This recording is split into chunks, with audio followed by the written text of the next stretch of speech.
প্রভুর মতের বাইরে আর কারুর মতকে প্রাধান্য দেয়া যাবে না। মহাপ্রভু কি বললেন? এই ভাগবতী হচ্ছে কলিযুগের প্রত্যেকটা জীবের জীবাতুর। যিনি যত বেশি ভাগবত কথায় অবগাহন করবেন শ্রদ্ধার সহিত, এখানে আরেকটা কথা আছে, শব্দ আছে, শ্রদ্ধা। শ্রদ্ধা শব্দে বিশ্বাস কহে সুদৃঢ় নিশ্চয়। যদি শ্রদ্ধা থাকে শ্রবণে, নাতি দীর্ঘেন কালেন ভগবান বিশতের ধী। বেশিক্ষণ লাগে না, ভগবান তার হৃদয়ে অবরুদ্ধ হয়ে যান। আমরা সেই অপ্রাকৃত কথা, সেই চিন্ময় জগতের কথা, যে কথা আমাদের কর্ণকুহরে প্রবেশ করে যদি একবার হৃদয়ে আঘাত করে, তৎক্ষণাৎ আমি আমার স্বরূপে পরিচয় পেতে পারবো। সেই কথাই শুনবো প্রপূজ্য চরণ ওম বিষ্ণুপাদ অষ্টোত্তর শত বিল্লমঙ্গল দাসজি মহারাজের চরণ কমল থেকে তিনি কৃপা করবেন।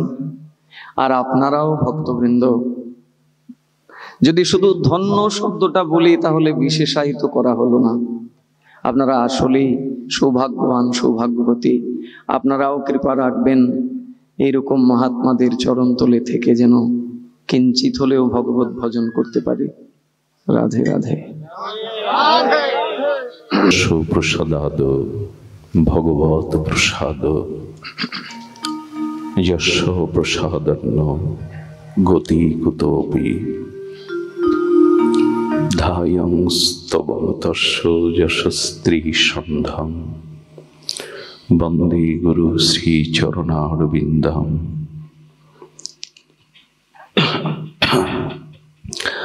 আজানুলম্বিত ভুজ কনকাবদাত সংকীর্তনং কপিতর কমলায়তাক্ষ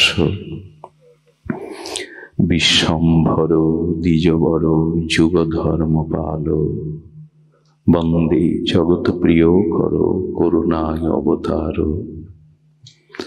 নম ত্রিকাল সত্তায় চ জগন্নাথ সুতায় চ সভিত্রায় সপুত্রায় সকলত্রয়তে নমঃ। বরহা পীড়াভিরামং মৃগমদতিলকং কুণ্ডলাক্রান্তমগণ্ডং কঞ্জক্ষং কুম্ভকণ্ঠং স্মিত শুভগমুখং সুয়াঘ্রেণস্তবেনো শ্যামাং শান্তং ত্রিভঙ্গং রবিকর বসনং ভূষিতং বৈজয়ন্তঃ। বন্দে বৃন্দাবনস্থং যুবতী শতমৃতং ব্রহ্মগোপালবেশম। তপ্ত কাঞ্চন গৌরাঙ্গী রাধে বৃন্দাবনেশ্বরী বৃষভানুসুতং দেবী স্ত্বাং নমামি হরিপ্রিয়ে।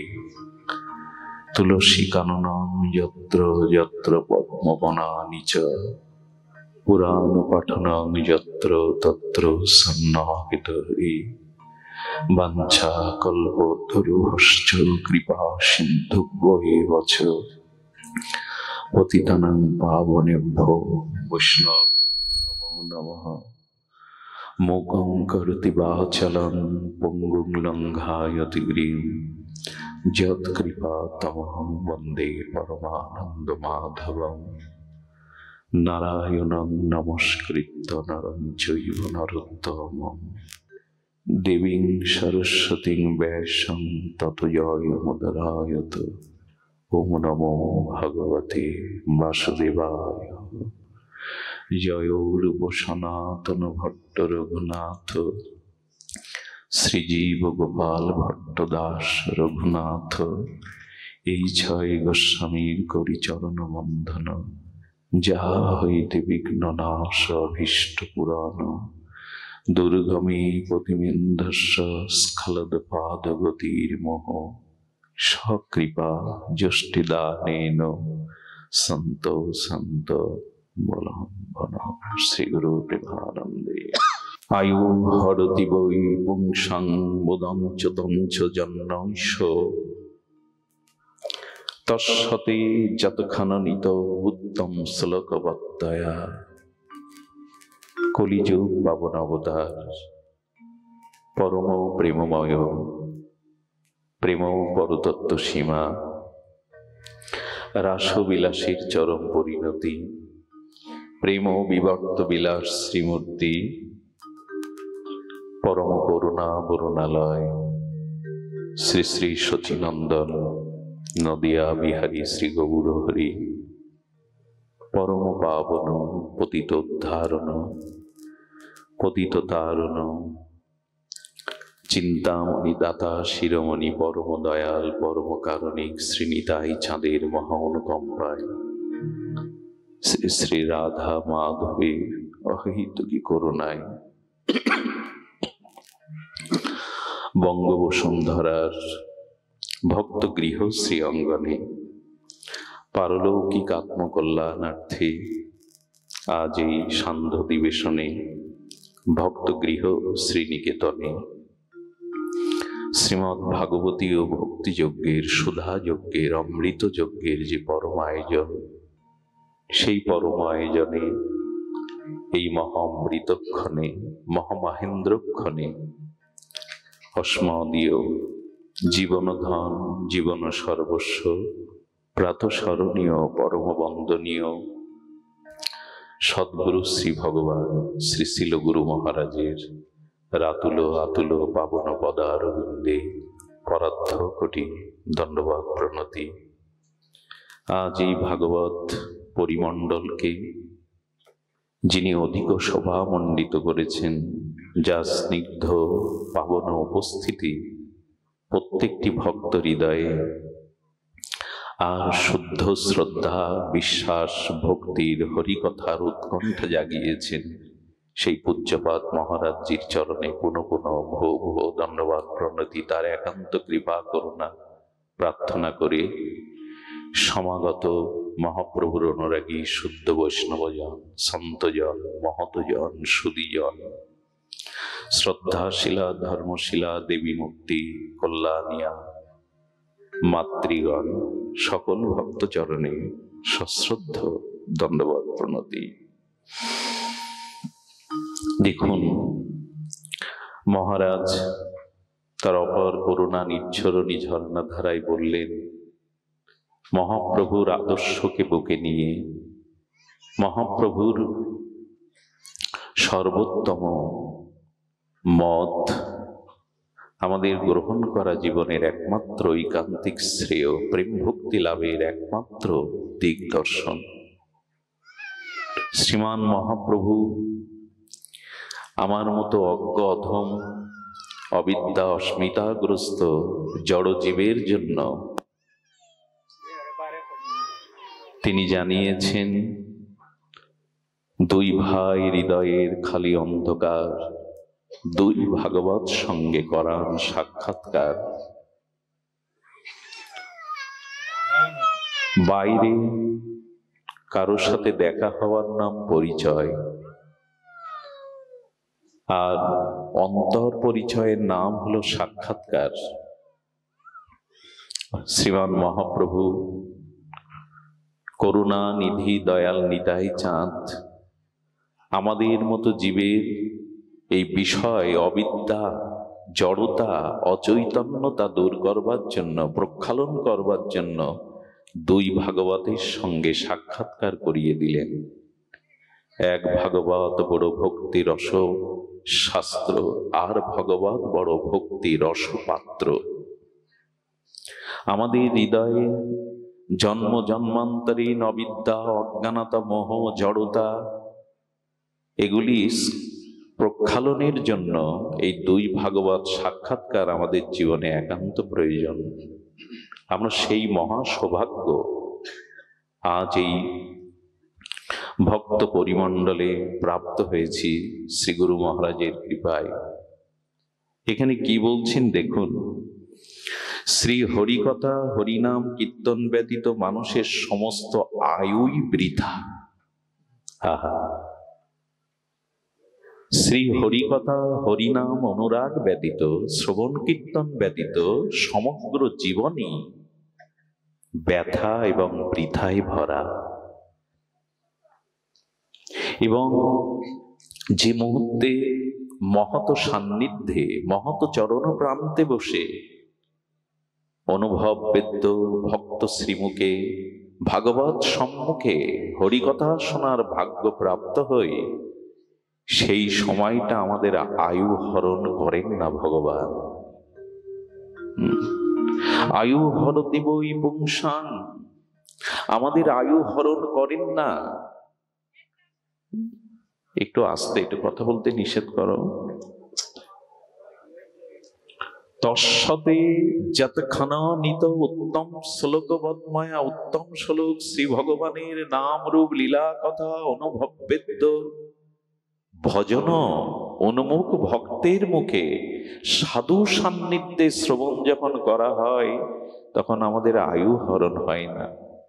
পূর্ব দিগন্তে সেই বিবাহ ভরি শেষে আলোকিত সূর্যের উদয় হয়, আবার পশ্চিমে রক্তিম রাঙে আবির রাঙে বিচিত্র রংবাহারে সূর্য অস্তমিত হয়। এটা ভজন বিমুখ শ্রী গুরু মহৎ কৃপা বিমুখ সাধারণ সংসারী বিষয় আবদ্ধ জীবের জন্য নিত্য নৈমিত্তিক সাধারণ ঘটনা। আচ্ছা বলুন তো, আমার মতো মাদিস ভজন বিমুখ চৈতন্য বিমুখ শ্রী গুরু কৃপা মহতের কৃপা বঞ্চিত বিষয় আসক্ত জীবের সূর্য উদয় হলো অস্ত হলো, এতে কি এসে যায়? কিন্তু যারা শ্রী গুরু কৃপা ভাগবত কৃপা মহৎ অনুগ্রহ পেয়েছেন, তাদের কাছে সূর্য উদয়ের অস্ত বিষয়ী সাধারণ ব্যক্তির মতো নয়। তাদের উপলব্ধি, হে প্রভু, তোমার ভজন বিনা, তোমার চৈতন্য বিনা, তোমাকে উপলব্ধি বিনা আমার জীবন থেকে একটা আয়ু দিন বিদায় হলো, মৃত্যু এগিয়ে এলো। তারা এই যন্ত্রণায় ছটফট করতে থাকে, ভজন হলো না, কৃপা হলো না, সাধু সঙ্গ হলো না। এই জন্য শাস্ত্রেও বলেছেন, তান শৌচ শৌচ বিনাদ অনশোচ হরে কথায়াং বিমুখ নগ্ন। শ্রী হরিকথা শ্রবণে বিমুখগ্রস্ত জীবকে পাপী অপরাধী বলেছেন, ক্ষমা করবেন। যাগ যজ্ঞ তীর্থযাত্রা পূর্ণাদি কর্ম করলেও যারা শ্রীহরি কথাতে বিমুখ, যারা হরি নামে বিমুখ, তাদেরকে নাম অপরাধ বা অপরাধী বলা হয়েছে। কারণ অন্য যত শুভ কর্ম এবং আমাদের পুণ্য কর্ম আছে, সেই কর্ম করেও যদি হরি কথাতে রুচি না হয়, অমল পুরাণ সর্ববেদান্ত সার ভাগবত অভিন্ন গোবিন্দ কলেবার বলে দিয়েছেন, শ্রম এবহি কেবলম। যদি বিশ্বস্কেন কথা সুজ ন উৎপাদায়েদ যদি রতিং শ্রম এবহি কেবলম। ওগো, শ্রী গৌর গোবিন্দের নাম রূপ লীলা ধামে যদি তোমার রুচি না হয়, সর্বোপরি হরি কথাতে যদি রুচি না হয়, শ্রম এবহি কেবলম। হরি কথাতে আমাদের রুচি একান্ত প্রয়োজন। যতদিন তা না হচ্ছে, দেখুন, হরিকথা শ্রবণ, সাধু সমাগম, সাধু সঙ্গ, মহৎ সঙ্গ, হরিকথা প্রসঙ্গ তখনই লাভ হয়। এক অশেষ বিশেষ ভগবান কোন জীবের প্রতি যখন বিশেষ করুণা বা কৃপা দৃষ্টি দেন, তখন আর অনন্ত অনন্ত জন্মের সুকৃতি পূর্ণ কর্ম একত্রিত সঞ্চিত হলে সেই পূর্ণ কর্মের দ্বারা ভাগবত শ্রবণে কৃপা হয়। আচ্ছা, ভগবত কৃপায় হরিকথা শ্রবণ, সাধু সমাগম, সাধু সঙ্গ, এটা কেমন? আর পুণ্যের দ্বারা যেটা হয়, বলেন দেখুন, বহু জন্মের সুকৃতি পূর্ণরা স্বীকৃত একত্রিত হলে ভগবান সেই জীবকে কৃপা করে তার হৃদয়ে প্রেরণা দিয়ে সাধু সঙ্গ হরিকথায় নিয়ে যান। আর যদি ভগবান কোনো জীবের প্রতি বিশেষ করুণা করেন, তখন তিনি কোনো মহৎকে তার কাছে পাঠান সঙ্গের জন্য, তাকে কৃপা করবার জন্য। যেমন মহারাজজি এসেছেন, যিনি ওনার শোভাগমনা যে জন্যই যদি কোনো মহৎ কৃপা করে তোমার দুয়ারে এসে তোমাকে কৃপা করতে আসেন, হরিকথা স্মৃতি জাগাতে আসেন, তোমার সুপ্ত লুপ্ত চেতনাকে জাগরণ করতে আসেন, তাহলে জানবেন ভগবানই বিশেষ কৃপা দ্বারা তোমার কাছে তিনি পাঠিয়েছেন।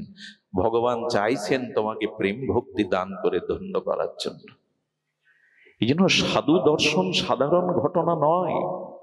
হরিকথাকেও যেন সাধারণ অন্যান্য অনুষ্ঠানের ন্যায় আমরা ভুল না করে বসি।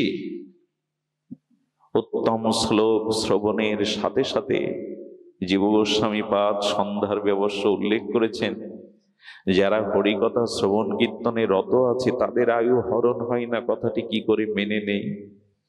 নিষ্কিঞ্চন এই মহাত্মারা তো সারাটি জীবন হরিকথা জীবের দুয়ারে দুয়ারে পৌঁছে দিচ্ছেন। তো তাহলে একজন হরিকথা রসিক প্রেমিক তিনিও মারা যান, হরিকথা বিমুখ তিনিও তো মারা যান। তাহলে আয়ু তো সকলের হরণ হচ্ছে, হরিকথা শ্রবণ কীর্তনকারীর আয়ু হরণ হয় না, এই কথা মানব কি করে? জীব গোস্বামী পাদ সন্দর্ভে বলেছেন, হরিকথা রসিক জনের ভক্ত জনের মৃত্যু আর আমার মতো বিষয়ী মাদিস জীবের মৃত্যু একরকম মনে হলেও এক নয়। দৃষ্টান্তে বলেছেন এই দার্শনিক আচার্য প্রবাদ, আমাদের এই পৃথিবী নামক ভূখণ্ডে এমন দার্শনিক আচার্য কমই এসেছে জীব গোস্বামী পাদের মতো।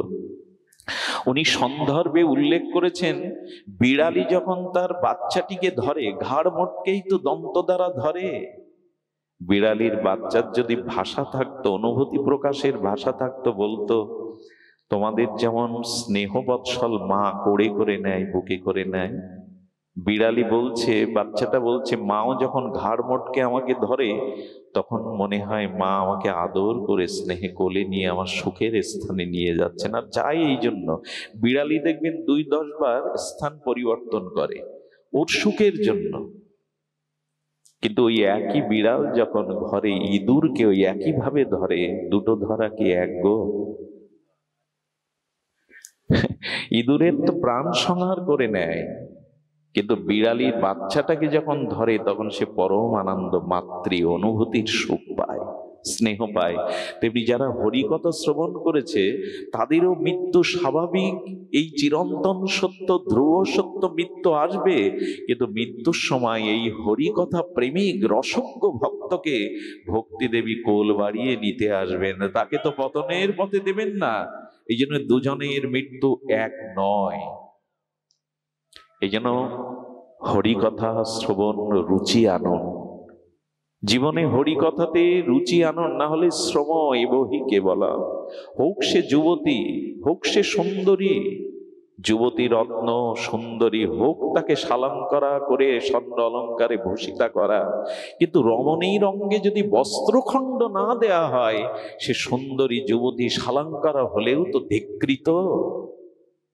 তেমনি তুমি পূর্ণ যাগ যজ্ঞ কর্মাদি দান ধ্যান ব্রত করো, অথচ ভগবান নামে শ্রীহরির গুণগাথাতে যদি রুচি না হয়, ওই বস্ত্রহীন যুবতী রত্ন তার মতো ধিক্কৃত হবে, বৃথা যাবে।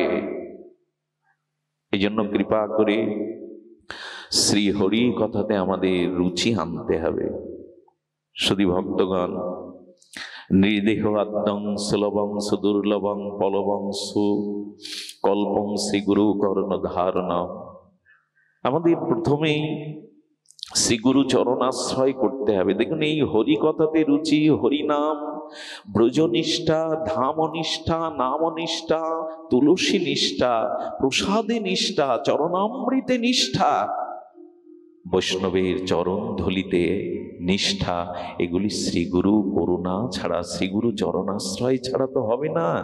আমি অজ্ঞ অধম, আমি অন্ধ ছিলাম। ভজন কাকে বলে, সংকীর্তন ধর্মের মহিমা কাকে বলে আমি তো জানতাম না। শ্রীগুরুদেব হাতে ধরে তার জ্ঞানাঞ্জন শলাকা দিয়ে জন্ম জন্মান্তরীণ অবিদ্যা ঘুচিয়ে দিয়ে ভজন মন্দিরে, প্রেম মন্দিরের দুয়ারে আমাকে হাত ধরে পৌঁছে দিলেন। গুরু পাদ পদ্ম আশ্রয়ই আমাদের ভজনের প্রারম্ভ, শুভারম্ভ, গুরু কৃপা। দেখুন, শ্রীগুরু হলেন ভবরোগ নিবারক। শ্রী গুরুদেব হলেন ভবসাগর তারণের একমাত্র কারণ। আচ্ছা, লক্ষ্য করুন, ভবরোগ কাকে বলে? যা গুরুদেব নিবারণ করে। ভব বলতে তো সংসার জগৎ, আর রোগ বলতে পুনঃ পুনঃ জন্ম মৃত্যু চক্রে বারবার আসা, এটাই তো রোগ। প্রকৃত জীবের রোগ কোনটি? পুনঃ পুনঃ মাতৃ জঠরে পুনঃ পুনঃ জন্ম মৃত্যু চক্রে আবর্তন হওয়া। মাতৃগর্ভে না এলে তো মৃত্যু আমাকে স্পর্শ করতে পারত না, কর্মফলের প্রারব্ধ আমাকে স্পর্শ করতে পারত না, জগতের এই দুঃখ জরা ব্যাধি দুঃসহ যন্ত্রণা আমাকে উপলব্ধি করতে হতো না। দুঃখের মূল কারণ পুনরায় মাতৃ জঠরে আসা। এই জন্য শ্রী গুরু মহারাজ, শ্রী গুরু চরণ আশ্রয় আমাদের কেন দরকার? না ভব রোগ ও বিনাশক গুরুদেব। এই পুনঃ পুনঃ জন্ম মৃত্যু জগতে আসা এই ভবরোগই শ্রী গুরু পাদ পদ্ম আশ্রয় একমাত্র দূর হয়। এই রোগ একমাত্র নিরাময় হয় শ্রী গুরুদেবের চরণ আশ্রয়ে। আর শ্রী গুরুদেবের করুণা দেখুন, ভাগবত উল্লেখ করেছেন, ভগবান কপিল দেবাহতী মাকে বর্ণনা প্রসঙ্গে বলেছেন, মহাপ্রভু জগৎমাতা সচী মাকে বলেছেন গর্ভের যন্ত্রণার কথা। গর্ভ তো এক প্রকার নরক, মলমূত্রের মাঝখানে ওই দ্বারে যেভাবে 10টা মাস গাঢ় অন্ধকারে প্রবেশ করিয়ে আমরা নারকীয় যন্ত্রণা ভোগ করি, এই জন্য গর্ভ যন্ত্রণা এক নরক যন্ত্রণা। শ্রী গোবিন্দ দেখবেন উত্তরার গর্ভে অভিমন্যুকে বাঁচানোর জন্য সেই নরগ্রূপ গর্ভেও প্রবেশ করলেন জগৎগুরু ভগবান। এত করুণা কার আছে? এত ভক্ত বৎসলতা কার আছে? গুরুদেবেরই আছে, জগৎগুরুরই আছে। কৃতজ্ঞ ভক্ত বৎসল বদান্য, ভক্তের জন্য তিনি কি না পারেন। সেই ভগবানে যদি অনুরাগ না জন্মায়, সেই ভগবানের নাম রূপ লীলা কথাতে যদি আমাদের রুচি না হয়, তবে এই জীবন বৃথা এবং ব্যর্থ। তাই বললেন তস্সতে যতক্ষণ নিত উত্তম শ্লোকবর্তয়া শৃণ্বন্ত সকতা কৃষ্ণ পূর্ণ শ্রবণ কীর্তন হৃদয়স্থ অবত্রাণি বিধুনতি সরিদ সতাম। গুরু মহারাজজি অপার করুণা করে ভাগবতের মহিমা বলেছেন, শুনুন। দেখুন, ভাগবত তো আমরা শ্রবণ করছি, কিন্তু মহাপ্রভুর মত বা অভিমতের সিদ্ধান্তের বাইরে ভাগবত শুনলে আমাদের কল্যাণ হয় না। ভাগবত শ্রবণের, ভাগবত সিদ্ধান্ত কিরূপ এটি জানতে হবে। দেখুন কি অবাক বিষয়, ভগবান শঙ্কর সতীকে নিয়ে চলেছেন চিত্রকূটে। কি অদ্ভুত দৃষ্টান্ত এসেছে রামচরিতমানসে গোস্বামী তুলসীদাস কৃত। ভগবান শঙ্কর শিব ঠাকুর সতীকে নিয়ে, অর্ধনারীশ্বর সতীকে নিয়ে চলেছেন চিত্রকূটে। ঋষি ভরদ্রাজের আশ্রমে চলেছেন, অগস্ত্যর আশ্রমে, ঋষি অগস্ত্যর আশ্রমে।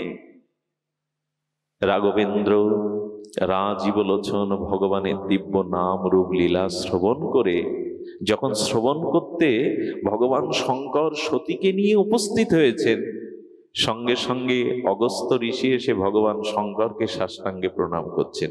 এই দেখো মা, শ্রবণে কেন আমাদের ভক্তি প্রেম, আমাদের স্বভাব সংস্কার কেন হচ্ছে না?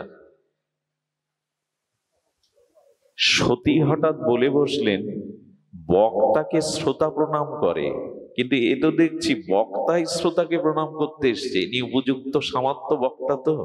এই হরিকথাতে সতীকে নিয়ে ভগবান শঙ্কর এলেন, কিন্তু সতী প্রথমেই ভুল করে বসলেন, ভাগবতের প্রতি তার প্রগাঢ় শ্রদ্ধা এলো না। আর উনি মনে করেছেন বক্তাকেই তো শ্রোতারা প্রণাম করে, অভিনন্দন জানায়, স্তুতি আরতি করে। এ তো দেখছি বক্তা উঠে এসে শঙ্করকে প্রণাম করছেন। ইনি উপযুক্ত বক্তা তো। যদি কারো কখনো মনে হয় ইনার মুখে হরিকথা শুনে কি হবে, ইনি উপযুক্ত তো, ওই শ্রদ্ধা নষ্ট হওয়াতে সতীর আর হরিকথাতে রুচি হলো না। দেখুন, হরিকথাতে রুচি না হলে তার পরিণাম কি হয়। গোস্বামী তুলসীদাস কি অপূর্ব দৃষ্টান্ত জীবের সামনে আমাদের এই জগতে উপস্থিত করেছেন। হরিকথা শুনলেন কিন্তু মনোযোগ এলো না। একটি কথা বলি, যদি অপরাধ না নেন, বহু জন্মের সঞ্চিত অপরাধ সঞ্চয় থাকলে এহেন কৃষ্ণ নামে প্রেম না হয় অঙ্কুর, জানিও দেহে আছে অপরাধ প্রচুর। ভগবানের দিব্য লীলা কথাতে যার চোখ সজল হয় না, যার চিত্ত বিগলিত হয় না, যার অলসতা অরুচি আসে, জানতে হবে অনেক জন্মের অপরাধ হৃদয়ে বাসা বেঁধেছে। এই জন্য একটু সাবধানে শুনিবে মহন্ত বচন। সাধুমুখে হরি কথা, ভাগবত কথা খুব সতর্ক হয়ে শুনতে হয়। তার পরিণাম সতীর মন বসল না প্রভুর কথায়।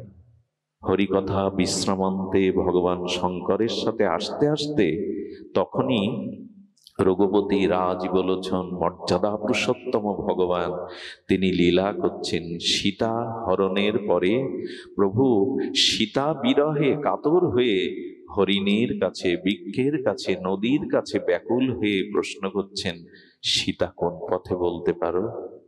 ভগবান শঙ্কর বলছেন, দেখো সতী, ভগবানের দিব্য নাম রূপ লীলা ভক্ত মুখে, আচার্য মুখে শ্রবণের ফল দেখো। যার লীলা কথা শ্রবণ করে এলাম সেই স্বয়ং ভগবানকে এখন আমরা সামনে দেখতে পাচ্ছি। হরিকথার ফল হলো প্রেম ভক্তির দ্বারা ভগবানের চরণে পৌঁছানো। ভগবান শঙ্কর দূর হতে শ্রদ্ধান্বিত হয়ে সাষ্টাঙ্গে প্রণাম করছেন। বাবা একটু আসতে প্রণাম করছেন। দেখুন, হরিকথা যদি শ্রদ্ধান্বিত হয়ে আর উৎকণ্ঠা ব্যাকুল পিপাসাক্ত জাতক সম হয়ে শ্রবণ করা যায়, হরিকথায় হরির দর্শন বা চরণ পর্যন্ত পৌঁছে দেয়, তার প্রমাণ। ভগবান শঙ্কর চিন্তা করলেন, প্রভু নরলীলাতে আছে, মত্ত লীলাতে আছে, এই মুহূর্তে তার সম্মুখে গেলে তার লীলায় ব্যাঘাত ঘটবে। দূর থেকে সাষ্টাঙ্গে বারবার স্তুতি প্রণতি আর সাষ্টাঙ্গ দণ্ডবাদ করলেন। সতী হঠাৎ মনে হলো, কাকে প্রণাম করছেন? জগৎ তো প্রণাম করে ভগবান শঙ্করকে, ওনাকে প্রণাম করছে বলে সতী সংশয় এনো না, প্রভুকে প্রণাম করো। কিন্তু ওই যে হরি কথাতে রুচি হয়নি, ভাগবতে রুচি হয়নি, সে কারণে ভগবানেও তার পূর্ণ বিশ্বাস জন্মায়নি। আচ্ছা, শঙ্কর তো সতীর গুরু, পতিত পরম গুরু, সেই গুরু বাক্যে যার শ্রদ্ধা না আসে তার পরিণতি দেখুন। শ্রী গুরু বাক্যে, শঙ্কর বাক্যে, ভগবান শিবের বাক্যে বিশ্বাস এলো না। প্রণাম করতে কাকে বলছেন শঙ্কর?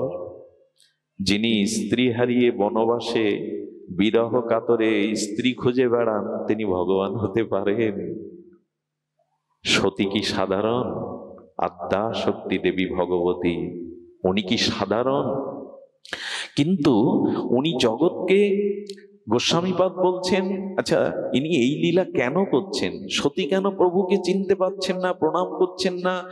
শঙ্কর বাক্যেও তার অবিশ্বাস হচ্ছে কেন জানেন? এখানে একটা ভুল ভেঙে দেওয়া দরকার। দেখবেন, শিশু সন্তানকে এক পা দুপা করে হাঁটি হাঁটি পা পা করে যে মা তাকে হাঁটতে শেখায় না, সেই মায়ের একটা কৌশল দেখবেন, সন্তানকে ছেড়ে দিয়ে অপেক্ষা করে, আয় খোকা আয়। আপনারা লক্ষ্য করবেন, সন্তান যখন আসতে থাকে মা কি করতে থাকে? উল্টো হাঁটতে থাকে কিনা, পিছাতে থাকে কিনা? খোকাকে হাঁটি হাঁটি পা পা করে তাকে হাঁটা যখন শেখানো হয়, পদচক্রমণে সন্তান যখন হাঁটতে শেখে, মা দেখবেন পিছনে হাঁটে, আয় খোকা আয়, হাঁটে কিনা? মা পেছনে হাঁটছেন কেন জানেন? ওকে সঠিকভাবে হাঁটা শেখানোর জন্য। তো জগৎমাতা পার্বতী, জগৎমাতা আদ্যাশক্তি ভগবতীর ভুল হয়, গুরু বাক্যে সংশয় হয়, কপটতা আসে হৃদয়ে। উনি উল্টো হেঁটে আমাদের হাঁটা শেখাচ্ছেন ভাগবত পথে। এভাবেই চলতে হয়, এভাবে চলতে হয়। তো স্ত্রী হারিয়ে যে বনে বনে কাঁদে, সে ভগবান পূর্ণ ব্রহ্ম, আমার বিশ্বাস হয় না। ভগবান শঙ্কর এক বটবৃক্ষের তলে বসে বললেন, অবিশ্বাসে মরতে হয়, তুমি মরো, আমি প্রভুর নাম নিয়ে। বটবৃক্ষ মানে দৃঢ় বিশ্বাস, নিশ্চৈতিকা বুদ্ধি। ওখানে বসে প্রভুর নাম করতে লাগলেন। সতী কি করলেন জানো মা? দেখো ভাগবত কিভাবে শ্রবণ করতে হয়, ভাগবতের মহামহিমা কি করে উপলব্ধি হয়। উনি সীতার রূপ ধরেছিলেন। দেখি তো, পূর্ণব্রহ্ম ভগবান রামচন্দ্র দূর থেকে প্রণাম করে বললেন, মা সন্তানকে পরীক্ষা নিতে হয়। ঠকে গেলেন। ঠকে যাওয়ার পরে যখন ফিরে এলেন শঙ্করের কাছে বিষণ্ণ বদনে, শঙ্কর বলছেন, তোমার পরীক্ষা করা হয়েছে? বলুন, না প্রভু, আমি পরীক্ষা তো করি। মিথ্যার আশ্রয় নিলেন। শ্রী গুরু চরণে যদি, বৈষ্ণব চরণে যদি আপনার ভিতরে কপটতা আসে, আপনার ভিতরে মিথ্যা প্রবঞ্চনা আসে, আপনি কোনোদিনই কৃপা থেকে বঞ্চিত হবেন। কৃপা রাজ্য হতে আপনি পুরোপুরি বঞ্চিত হবেন। দেখুন, ভাগবত রাজ্যে সব থেকে বড় ভগবত কৃপার পাত্র হলো নিষ্কপটতা, সরলতা। যদি ছলনা আসে, প্রবঞ্চনা আসে, ভ্রম আসে, এ পথে কিছুই পাওয়া যাবে না। আচ্ছা, একটা অমৃতের বোতল বা শিশিতে একটা অমৃত আছে, পাশে খার প্রদান নোনা জলে ভরা আছে, শিশির মুখটা সিপে দিয়ে আটা। আচ্ছা, যদি অমৃতের শিশি থেকে আপনি আপনার এই খার প্রদান নোনা জলে ভরা শিশ দিয়ে অমৃত নিতে চান, কি করতে হবে? প্রথমত খার প্রধান শিশিটাকে খালি করতে হবে। তো খালি করেই তো অমৃত নিতে হবে। তেমন আমাদের হৃদয়ে যে অবিশ্বাস আছে, অশ্রদ্ধা আছে, এগুলি আগে হৃদয়ের পাত্র থেকে খালি করতে হবে, না হলে ওখানে কৃপা আসবে না। আচ্ছা, খালি করবেন কি করে? বোতলটা উপর করলেন অথচ পড়ছে না জল, তার কারণ কি? সিপেটা আটা আছে। ওই সিপেটা হলো কপটতা। ভেতরে বাইরে দুই রকম এই যে কপটতা থাকলে সে ভগবত কৃপা পায় না। সিপিটা তো খুলতে হবে, পাত্র খালি করুন, তাহলে অমৃত পাত্র থেকে তাতে কিছু পাওয়া যাবে। উনি ছলনা করলেন না, আমি তো পরীক্ষা করিনি, লজ্জা পাবেন বলে। আপনারা জানেন, এই সতী দক্ষ যজ্ঞে দেহ ত্যাগ করেছিল কেন জানেন? সতীর মৃত্যু আছে? মৃত্যু নাই, কিন্তু এই দেহটা পরিবর্তন করে পার্বতী গিরিজা হয়ে এলেন কেন জানেন? এ দেহে ভাগবত অপরাধ হয়ে গেছে, গুরু বাক্যে অবিশ্বাস হয়ে গেছে, তাই এ দেহে আর ভজন কৃপা হবে না। আরে দক্ষ যজ্ঞ তো সামনে রাখা, কিন্তু মূল কারণ হলো যখনই মহৎ চরণে অবিশ্বাস আসবে, হরিকথাতে রুচি না আসবে, যখনই ছল কপটতা ভগবানের নাম রূপ লীলাতে আপনার সুদৃঢ় নিশ্চৈতিকা বুদ্ধি বা বিশ্বাস না আসবে, তখন এই শরীরে আর ভজন হবে না। এই জন্য বাবা উনি বলেছেন, অনুভবী মহারাজজি ওনার ভাগবত অনুভূতি লব্ধ সেই উপলব্ধির স্বরূপে মহাবাণীতে বলেছেন, বিশ্বাস চাই, শ্রদ্ধা চাই। সেই কথাটি বলবার জন্য এই কথার অবতারণা। শ্রদ্ধা চাই, বিশ্বাস চাই, তাছাড়া তো হবে না। কিন্তু তার আগে চাই এই অনিত্য অসুখ সংসারের প্রতি আমাদের একটু বিরক্তি জন্মানো। দেখুন, আমরা স্ত্রী পুত্র সংসার বিত্ত বৈভব মান সম্মান পদমর্যাদা নিয়ে আছি, কিন্তু সংসারে থাকার বিদ্যাটি শ্রীগুরু করুণা হলে, ভাগবতের করুণা হলে আমরা উপলব্ধি করতে পারবো। সংসারে আসক্তি শূন্য জীবন যাপনই হলো ভক্তি প্রেম লাভ মুক্তির একমাত্র উপায়। সংসারকে আমরা ঠিক বুঝতে পারিনি, আমি তো পারিনি মাদিস্যজন। সংসারের স্বরূপটা কেমন জানেন? সংসারে চিরকাল কেউ আপনার প্রিয় থাকবে না, এটাই সংসারের একটা দোষের অন্যতম। একটা দৃষ্টান্তে বলেছেন আমাদের এক মহারাজ, আচ্ছা আপনি খুব তাপদহ গরমে যদি মানে সেই 48 বা 45 ডিগ্রি তাপের সময় কোনো ঘরে গিয়ে এসি ছেড়ে দেন, এয়ার কুলার ছেড়ে দেন, ওর থেকে সুখ পাবেন কিনা? বাবা আর একটু বাড়িয়ে দাও, বেশ সুখ হচ্ছে, শরীরে বেশ আরাম হচ্ছে। তো তখন ওই এয়ার কুলার বা তখন আপনার ঠান্ডা মেশিনটা আপনার প্রীতির কারণ হবে, বন্ধু সুলভ আচরণ করবে। আচ্ছা, এখন যদি এয়ার কুলার ছেড়ে দেওয়া যায়, একই ঘর একই ব্যক্তি একই মেশিন, সুখ পাবে? আনন্দ পাবেন বলে, আরে বাবা জ্বালাতন করছো কেন, ওগুলো বন্ধ করে দাও, কষ্ট দিচ্ছ কেন? সংসারের স্বরূপটা আজ যাকে প্রিয় লাগছে সময়ের ব্যবধানে সেই আপনার অপ্রিয় হয়ে উঠবে। এই সংসার, বস্তু, ব্যক্তি, ঘটনা, পরিস্থিতি কখনো আপনার চিরদিন প্রিয় থাকবে। আজকে যে প্রেয়সীর মুখ না দেখলে আপনার দিন ভালো যায় না, একদিন ওই প্রেয়সীর মুখ দেখলে বলবেন, তোমাকে দেখলে আমার জীবন অতিষ্ঠ হয়ে ওঠে, চোখের সামনে সরে দাঁড়া। সংসার কারো চিরদিন প্রিয় হতে পারে না। সংসারের কোনো বস্তু, ব্যক্তি, ঘটনা চিরদিনের প্রিয়তা থাকে না। প্রিয় তো আত্মাতে, প্রিয় তো প্রেমে, ভক্তিতে। সংসারকে এই জন্য খুব গাঢ় আসক্তি প্রীতিতে জড়াতে যাবেন না। কারণ আজ যে বস্তু, ব্যক্তি, ঘটনা আপনার কাছে অনুকূল, দুদিন বাদে সেটাই প্রতিকূল হয়ে উঠবে, সেটাই শত্রু হয়ে উঠবে। সব থেকে বড় দৃষ্টান্ত তো ভাগবতে।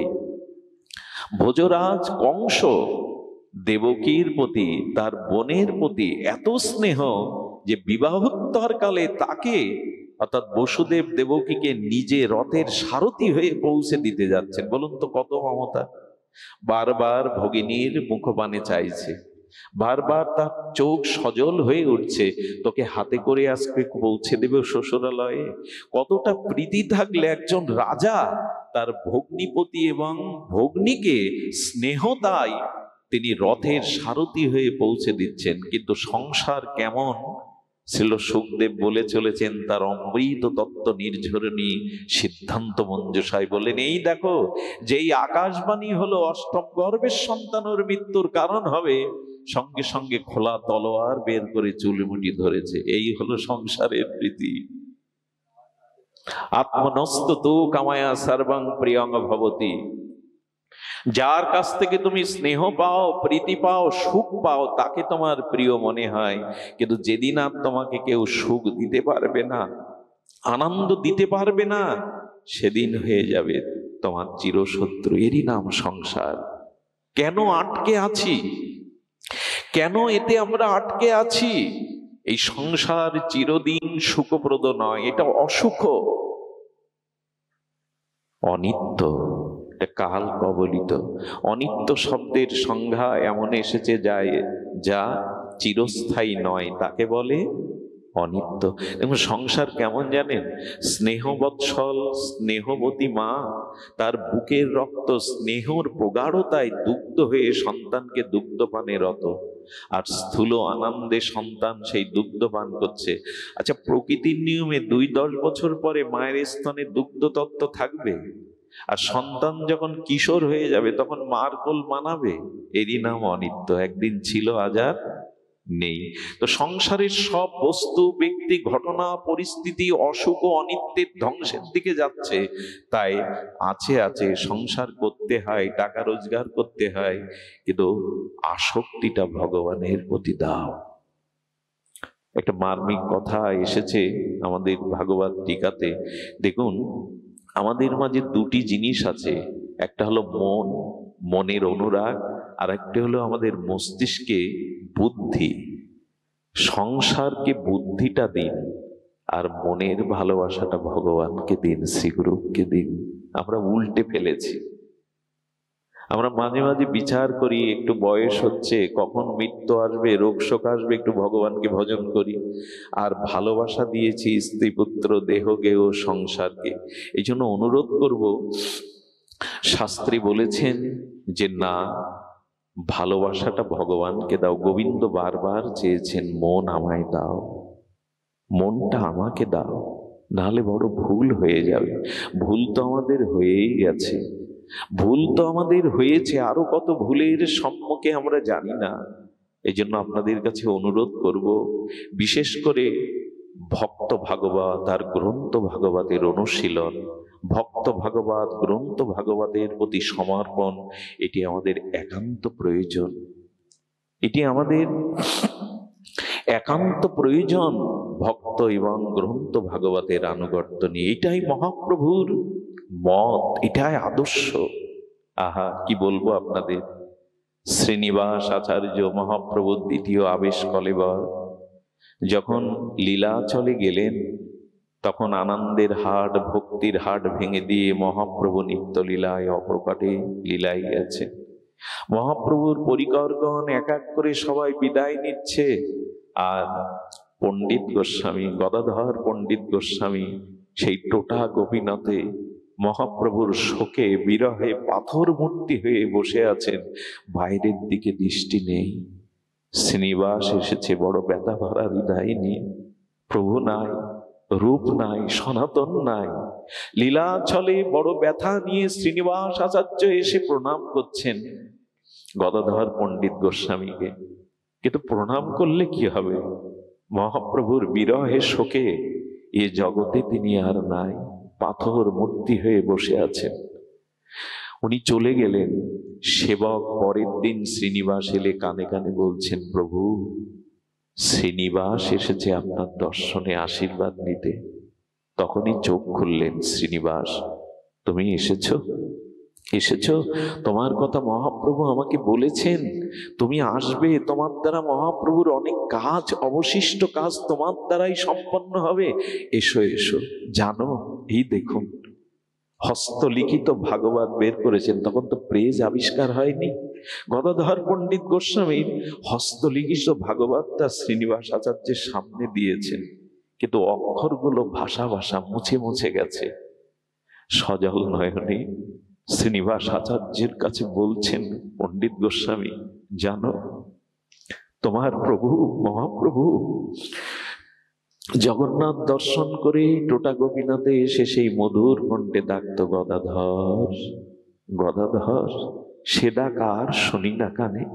এই দেখো মহাপ্রভু আমার মুখে ভাগবত শ্রবণ করতেন, আর ধ্রুব চরিত্র, প্রহ্লাদ চরিত্র, ভক্ত চরিত্র এত নিষ্ঠায় সাবধূত হয়ে শুনতেন। শুনতে শুনতে প্রভুর চোখের জলে এই দেখো ভাগবতের অক্ষরগুলো ভেসে গেছে। দেখো দেখো শ্রীনিবাস, তোমার প্রভুর ভগবানের নাম রূপ শ্রবণ করতে করতে তার চোখের প্রেমাশ্রুতে অক্ষরগুলো ভেসে গেছে। প্রভু কতটা ব্যাকুলতা নিয়ে হরিকথা শুনতেন, কতটা ব্যাকুলতা নিয়ে হরিকথা শুনতেন। শ্রীনিবাস আচার্য চোখে জল, গদাধর পণ্ডিত গোস্বামীও কাঁদছেন। আর কেউ এমন করে ডাকবে না গদাধর। এই জন্য হরিকথাতে মহাপ্রভুর এত রুচি। রায় রামানন্দ শোনে তার রূপ সনাতনের সাথে তার ভক্তি সিদ্ধান্ত আলাপন, এবং শেষ যে রহিল প্রভুর ১২ বৎসর, সেই গম্ভীরাতে আমাদের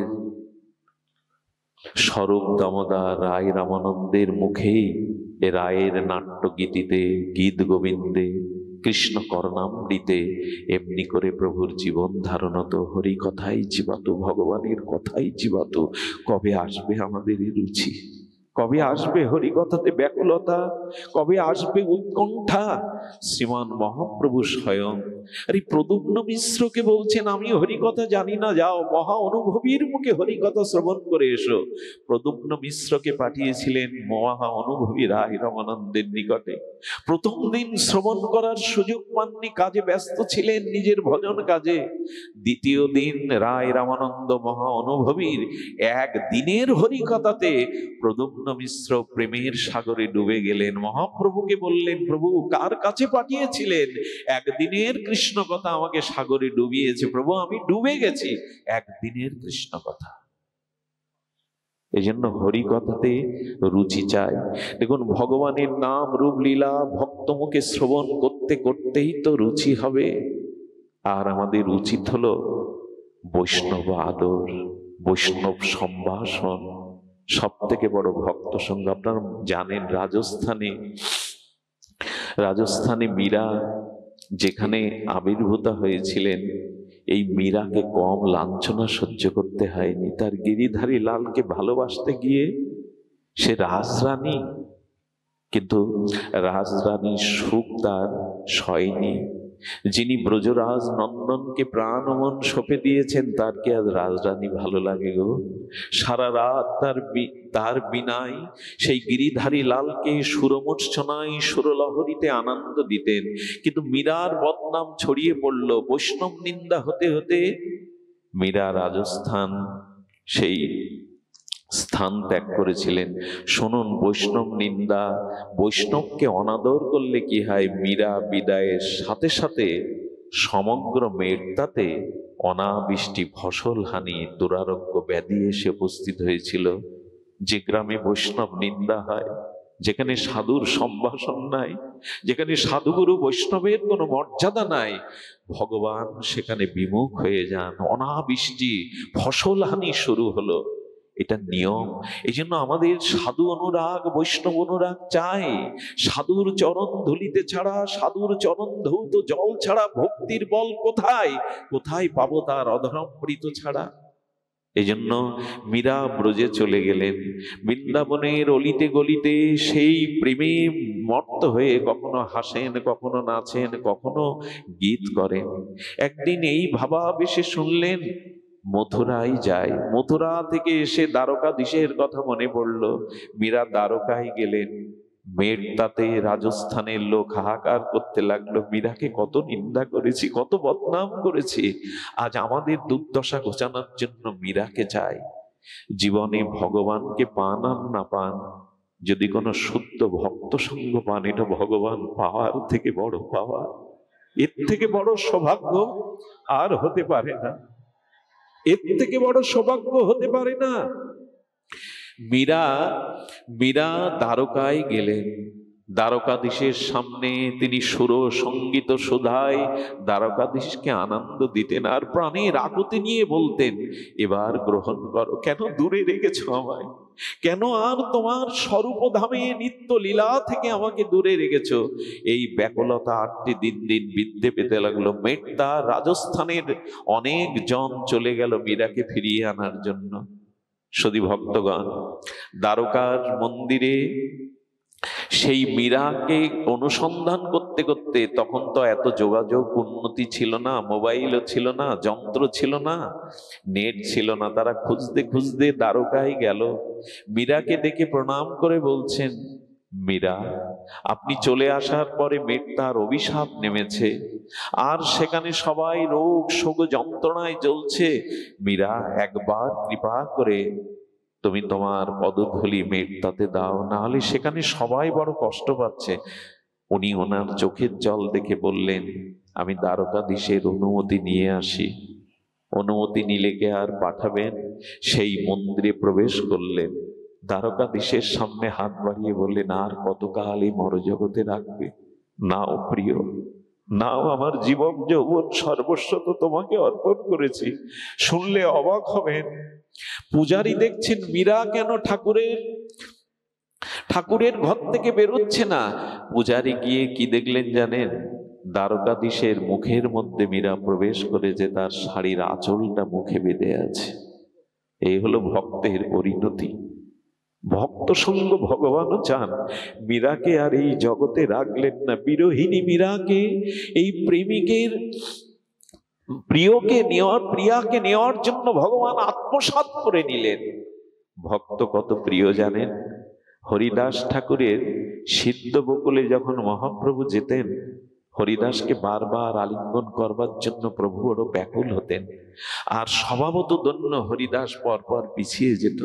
মহাপ্রভু যতবার বক্ষে ধারণের জন্য, আলিঙ্গন জন্য এগিয়ে যেত, হরিদাস ঠাকুর স্বভাবত দন্য পিছিয়ে বলছেন, এ পামরকে ছুঁয়ো না প্রভু, এ অধমকে পামরকে ছুঁয়ো না, এ পাপীকে পিছিয়ে যেতেন। মহাপ্রভু বারবার বলতেন, প্রভু কহে তোমায় স্পর্শী পবিত্র হইতে, তোমার পবিত্র গুণ নাহি তো আমাদের হরিদাস, কেন পিছিয়ে যাও? আমি তোমাকে স্পর্শ করছি, আমি পবিত্র হব বলে। আহা, আমাদের প্রেমনিধি রাধা কৃষ্ণ মিলিত তনু পরতত্ত্ব প্রেমাবতার চৈতন্য মহাপ্রভু কি বলছেন তার মহাবাণীতে?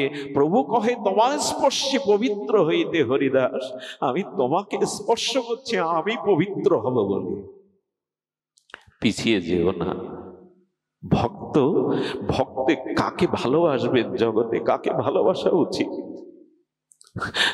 সমর্পিত গৌর চরণে নিজেকে সঁপে দিয়েছিলেন। মহাপ্রভু যখন সন্ন্যাসের পরে শান্তিপুর অদ্বৈত ভবন হতে চিরদিনের জন্য বিদায় নেবেন লীলাচলে, তখন হরিদাস সবার পেছনে এসে দাঁড়িয়ে পেছনে দাঁড়াতেন, সামনে দাঁড়াতেন না। দৈন্য না হলে তো ভজন রক্ষা হয় না, তিনি দৈন্যের মূর্তিমন্ত বিগ্রহ। পেছনে দাঁড়িয়ে কি বললেন জানেন? শব্দটা আমার বড় হৃদয়ে লাগে। হরিদাস মৃদুমৃদ দৈন্য স্বভাবত মাথা নত করে বললেন, লীলাচলে চলিলে তুমি মোর কোন গতি? প্রভু, তুমি লীলাচলে চলছ, আমার কি গতি বলতে পারো? জল ছাড়া তো মাছের অস্তিত্ব বাঁচে না, মাছ তো বাঁচে না জল ছাড়া।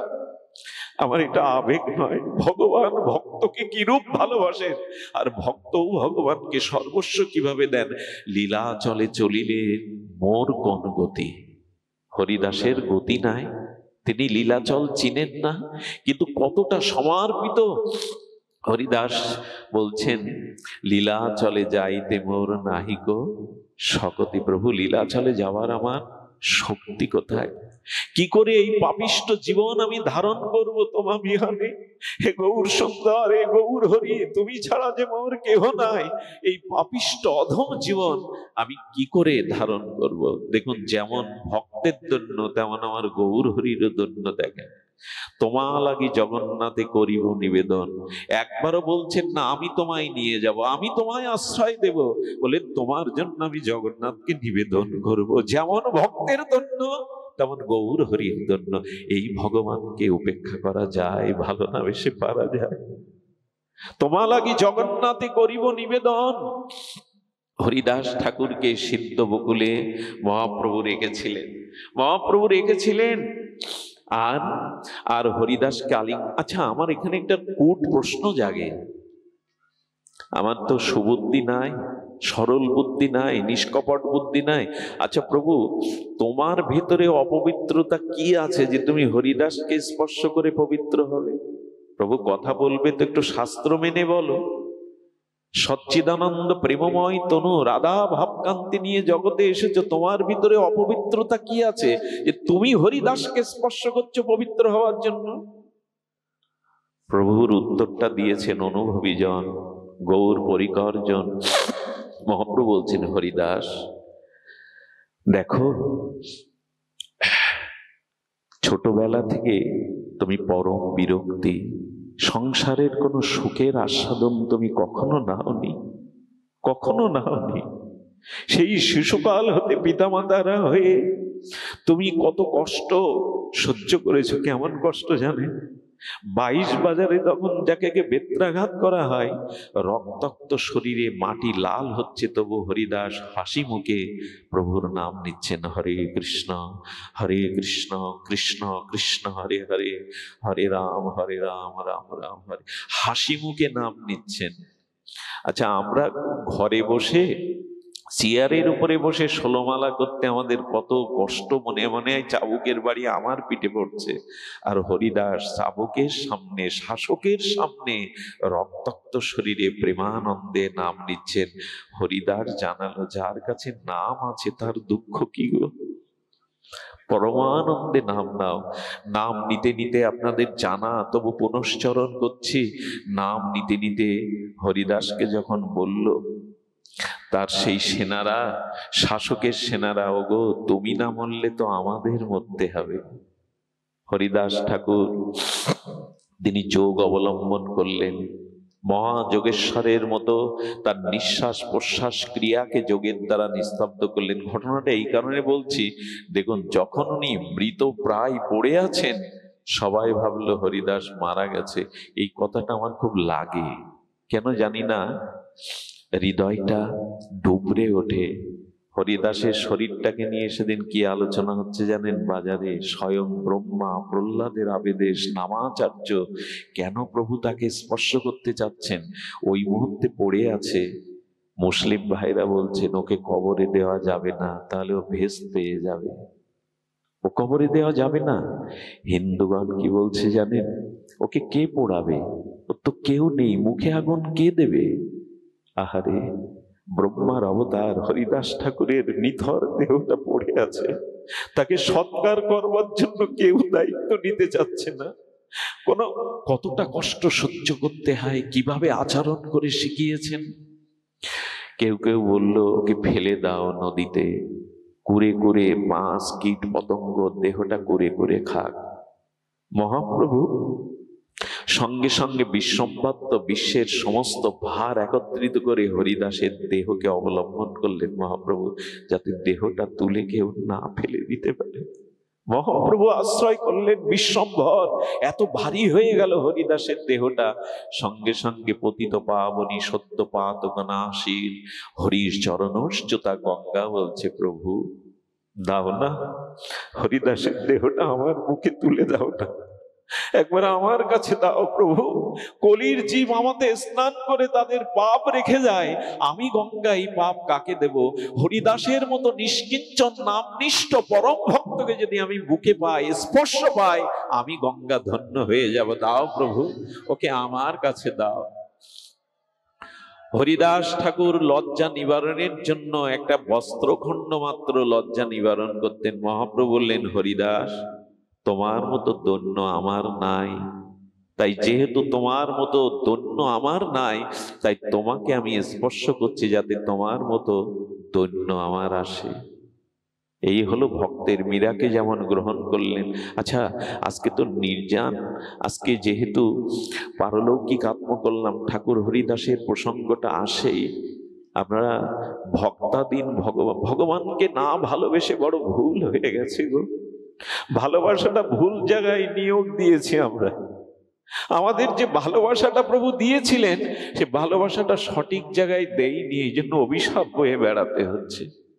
তাবৎ গ্রহে দাস্তে না কারা গৃহম গৃহম তাবৎ মোহনী গড় যাবৎ কৃষ্ণ নতে জানা। ব্রহ্মা স্তুতিতে ব্রহ্মা বলছেন, যতদিন জীবের অনুরাগ ভালোবাসা হে কৃষ্ণ তোমাকে না দেবে, ততদিন তার শান্তি কোথায়? তার গৃহ তো কারাগার, তার হস্তপদ তো শৃঙ্খলিত, মোহমায়ায় আবদ্ধ নেই, বাধা আবদ্ধ হয়ে আছে সে। আর তার মনের সদ্বৃত্তি চুরি হয়ে গেছে, মনে সব অসৎ বৃত্তি, মন স্তেনা চোর হয়ে গেছে। এই জন্য অনুরোধ করব, ভালোবাসাটা ভগবানকে দিন, নাহলে বড় ভুল হয়ে যাবে। ভালোবাসা যাকে তাকে দেওয়ার জিনিস নয়। ওই যে বললাম, বিচার সংসারকে দিন, বুদ্ধি সংসারকে দিন, কিন্তু প্রাণ বা মনের অনুরাগ ভগবানকে দিন। তা না হলে অভিশাপ ঘুচবে না। এই পুনঃ পুনঃ জন্ম মৃত্যু চক্রের আবর্তনের অভিশাপ ঘুচবে না। অনুরাগ ভালোবাসা ভগবানকেই দিতে হবে, ভগবানকেই দিতে হবে। এই জন্য ভক্ত যেমন ভগবান ছাড়া তার অস্তিত্ব, তিনি ক্ষণকালও থাকতে পারেন না, ভগবান তদ্রূপ। আপনারা জানেন ভগবান তদ্রূপ এই কারণে যে হরিদাস ঠাকুরের মহামহিমা প্রসঙ্গে ভক্তাধীন ভগবানের গৌর লীলাতে এক অপূর্বতা। আচ্ছা, হরিদাসের দেহটা, নিথর দেহটা, হ্যাঁ, মহাপ্রভু যখন সাংকে স্কন্দে নিলেন, প্রেমাবিষ্ট হয়ে নৃত্য করতে লাগলেন। হরিদাসের তনু প্রভু কোলেতে উঠাইয়া অঙ্গনে নাচেন প্রভু প্রেমাবিষ্ট হইয়া। প্রেমেতে হরিদাসের নিথর দেহটাকে নিয়ে প্রভু নর্তন কীর্তন করছেন, বারবার আলিঙ্গন করছেন, আমার হরিদাস, আমার হরিদাস। এই দেখুন ভালো কাকে বাসতে হয়। ভগবানের চরণে, শ্রী গৌর চরণে হরিদাস সর্বস্ব সমর্পণ করেছে। গৌর বিনা তিনি অন্য কিছু চাননি, জানেনও না। শ্রীনাম আর নামময় গৌরকেই তার জীবনের যথাসর্বস্ব দেওয়ার প্রাপ্তি হলো কি? মৃত ব্যক্তিকে দর্শন করতে গেলে আমরা স্নান করি, অপবিত্র জ্ঞান করি, মরা স্পর্শ হয়েছে, আর প্রভু ভক্তের দেহটা নিয়ে বারবার আলিঙ্গন করছেন, চুম্বন করছেন। কি বললেন জানেন? মহাপ্রভু বললেন, হরিদাস আজকে বাধা দেবে না, আজকে বাধা দেবে না। এই দেখো আমি তোমাকে বুকে জড়িয়ে ধরেছি, আজকে বাধা দেবে না? তুমি তো কোনোদিনই আমাকে আমার পক্ষে আলিঙ্গন দেওয়ার জন্য তুমি এগিয়ে আসনি, আজ বাধা দেবে না? শোনো হরিদাস, আজ তোমার ইচ্ছা পূরণের দিন শুধু নয়, আজ আমার ইচ্ছা পূরণেরও দিন। আজ তো আর বাধা দিতে পারবে না। এই দেখো আমি তোমাকে বুকে নিয়েছি, আজ তো তুমি বাধা নিতে যাবে না। ভগবান ভক্তকে বুকে নিয়ে বলছেন, আজ আমার ইচ্ছা পূরণের দিন, আজ আমার ইচ্ছা পূরণের দিন। হরিদাসকে আর বিহ্বল হয়ে প্রেমার্ত স্বরূপ দামোদর ছিলেন অনুভবী প্রভু, হরিদাসকে দাও, ওর অন্ত্যেষ্টি ক্রিয়া করতে হবে, দাও প্রভু। অনুভবী স্বরূপ দামোদর নিলেন। এর পরের ঘটনা আপনাদের জানা। মহাপ্রভু যখন হরিদাসকে নিয়ে, আমার মনে হয় এই যে অন্ত্যেষ্টি ক্রিয়ায় সব যাত্রায় নামের দলকে পেছনে থাকা উচিত নয়, নাম আগে যাবে। আমরা দেখবেন সব যাত্রায় মৃত সবের পেছনে নামের দল যায়, কিন্তু নাম যাবে অগ্রে। মহাপ্রভু পরিকরগণ হরিদাসকে নিয়ে চলেছেন পুরীর সমুদ্র দুয়ারে। হরিদাসকে যখন সিদ্ধ বকুল থেকে তুলছেন, তখন সিদ্ধ বকুল কয়েকটা বকুল ফুল আর তার বিরহ অশ্রু হরিদাসের বুকের উপরে দিলেন, যেন সিদ্ধ বকুল বলছেন, ও ঠাকুর, আমাকে কে আর এমন করে তোমার মধুমাখা নাম শোনাবে? আমি আজ নাম হতে বঞ্চিত হলাম। তোমার এই মধুমাখা প্রেমসিক্ত হরিনাম আমাকে কে শোনাবে? ওগো, বৃক্ষেরও হরিনামের জন্য, হরিনামে বিরহে, ভক্ত বিরহে দুফোঁটা প্রেমশ্রু ফেলে। আমার তো এই বিরহ আসে না, আমার তো ব্যাকুলতা আসে না। আজ ফুল দিয়ে বিরহ অশ্রু দিয়ে বিদায় দিল সিদ্ধ বকুল। সমুদ্রের তীরে ঠাকুর হরিদাসের দেহটা যখন প্রভু রেখেছেন না, সমুদ্র সা সা হু হু রবে, যেন তার বিরহ জানাচ্ছেন, ও ঠাকুর, আমার তীরে বসে এমন করে তো আর কেউ হরিনাম শোনাবে না ঠাকুর। সমুদ্র ব্যাকুল হয়ে গেছেন। আর পুরীর সমুদ্রে হরিদাসের তনুকে মহাপ্রভু যখন স্নান অভিষেক করাচ্ছেন, ভক্তদের বললেন, হরিদাসের পাদদক যে পান করবে তার অচিরেই প্রেম ভক্তি, কৃষ্ণ ভক্তি হবে। হরিদাসের পাদদক পান করলেন আর সমুদ্রকে বললেন, সমুদ্র, তুমি তীর্থে ছিল, আজ হতে তুমি মহাতীর্থে রূপান্তরিত হলে। হরিদাসের চরণ স্পর্শ জলে তুমি মহাতীর্থ হলে। ভক্তের চরণ স্পর্শে আজ তুমি মহাতীর্থে রূপান্তরিত হলে। হরিদাসকে প্রভু ডোর কৌপিনী দিয়ে আর বালু সমাধিতে দেওয়ার পরে যে ঘটনা পৃথিবীতে ঘটেছিল তা বড় বিরল। স্বয়ং লক্ষ্মী দেবী অন্নপূর্ণা যার চরণ সেবার জন্য উন্মুখ হয়ে থাকেন, সেই স্বয়ং গৌর হরি আজ পাশরীর কাছে আঁচল পেতে ঠাকুর হরিদাসের ভক্তের জন্য ভিক্ষা মেগেছিলেন, দাও আমার হরিদাসের মহোৎসবে, আমার হরিদাসের বিজয় উৎসবে আমাকে ভিক্ষা দাও। আর স্বয়ং ভগবান আঁচল পেতে ভক্তের জন্য ভিক্ষা করছেন। এই হলো আমার গৌর হরি। ভক্ত ছাড়া তো তার কিছু নেই। এই জন্য মহাপ্রভুকে ভালোবেসে, হরিনাম হরিকথাকে ভালোবেসে, গৌর চরণাশ্রয়, ভাগবতকে আশ্রয়, হরিনামকে আশ্রয়। এটা ব্রহ্মা সাধারণ নন, বেদ বক্তা আদি গুরু। সেই ব্রহ্মা এসেই যখন হরিনামের শিক্ষা দিলেন, তখন জ্ঞানী গুণীজন যেন একথা না বলে যে হরিনাম সাধারণ আবেগ প্রমাণ মানুষেরই ধর্ম। হরিনাম মহাপ্রভু হরিদাসকে ৩৫ বছর আগে এই ভারত ভূখণ্ডে এনে দেখিয়েছিলেন। স্বয়ং বেদবক্তা ব্রহ্মা যদি সব ছেড়ে একমাত্র সাধ্য সাধন তত্ত্ব হরিনামকে আশ্রয় করে, হরিকথাকে, তোমাদের কিসে বাধা? হরিনাম সাধারণ সাধন নয়, ভাগবত শ্রবণ সাধারণ সাধন নয়, সর্বসাধ্য সাধনার শিরোমণি হলো হরিনাম হরিকথাতে রুচি আনা। এটা এই বর্তমান মহাপ্রভুর কলিযুগে সমগ্র সাধনার সারাত্ম শিরোমণি হরিনাম এবং হরিকথা। সেটা ব্রহ্মার অবতার হরিদাসকে দিয়ে দেখিয়েছেন সুধীজন। এই জন্য মহাপ্রভু ভিক্ষা করলেন। আজকে যারা এই অনুষ্ঠান করছেন, প্রয়াতা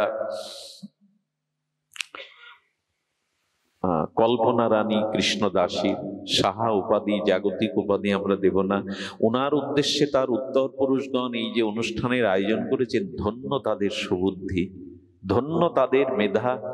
তারা এমনি করে এমন মহান আচার্য আপনাদের মতো স্নিগ্ধ ভগবানের একান্ত অনুরাগী ভক্তদের চরণ ধুলিতে এই আঙিনা ধন্য করেছেন।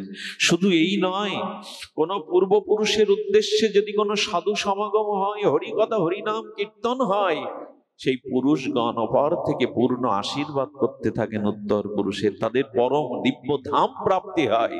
কারণ কি জানেন, যেখানে হরিকথা হয় অনেক বিদেহী পরম ঋষিমুনির আত্মাগণের উপস্থিতি হয়, এখানে তাদের স্নিগ্ধ সান্নিধ্যেই বাতাবরণ বড় নির্মল হয়, শুদ্ধ হয়। এই জন্য আসুন আমরা ভাগবতকে গ্রহণ করি, হরিনামকে গ্রহণ করি, হরি কথাতেই আমাদের জীবনের একমাত্র জীবাতু করে তুলি। এছাড়া তো আমাদের দ্বিতীয় পথ নাই। ওনার মতো মহাত্মাকে বসিয়ে রেখে হরি কথা বলা বড় দুঃসাহস। আমি আমার কথাই হারিয়ে ফেলছি, কারণ সূর্যের সামনে মাটির প্রদীপ নিয়ে কিভাবে আরতি করব বলুন। ওনার সুললিত প্রজ্ঞা পাণ্ডিত্য ভজন অনুভূতি দিয়ে উনি যেভাবে ওনার পাঠ আমি শুনি, আমি জানি না যে কার মুখ দেখে আমার দিন শুরু হয়েছিল। আমি অত্যন্ত অসুস্থ, আসবার অবসাদ ছিল না, কিন্তু মনে হচ্ছে মহাপ্রভু ভাগবত মহতের আপনাদের দর্শনে এখন আমার থেকে সুস্থ বোধ করি কেউ নেই।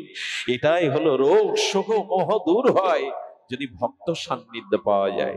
প্রভাতে উঠে ভগবানের কাছে এই প্রার্থনাই করতে হয়, প্রভু প্রভু তোমাকে পায় আর না পাই, যেন তোমার সাধু দর্শন পাই। এই কথাই তো দেবাহুতি মাকে ভগবান কপিল দেব বলেছিলেন। আমরা ভাগবত বিশ্রাম করবো এই বিখ্যাত শ্লোক দিয়ে।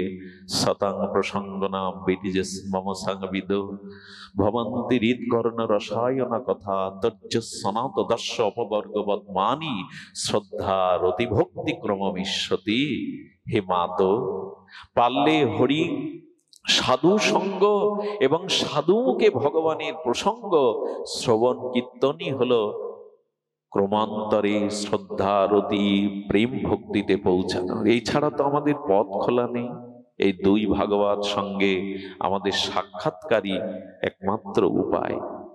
শুধু ভক্তগণ, আপনাদের বহু দূর দূরান্ত থেকে যেভাবে এসেছেন, হরিকথা বলবার মতো ন্যূনতম যোগ্যতা ভজন অনুভূতি নাই, তবু শিল গুরু মহারাজের অপর করুণার দানে, এই মহারাজের অপর অহেতুকী কৃপা, তার করুণা ধারায় আজ যেটুকু হরিকথার আমাদের সৌভাগ্য হলো, সেই হরিকথা যেন শ্রদ্ধারূপ পাত্রে বিশ্বাসের দৃঢ়তায় আমরা ধারণ করতে পারি।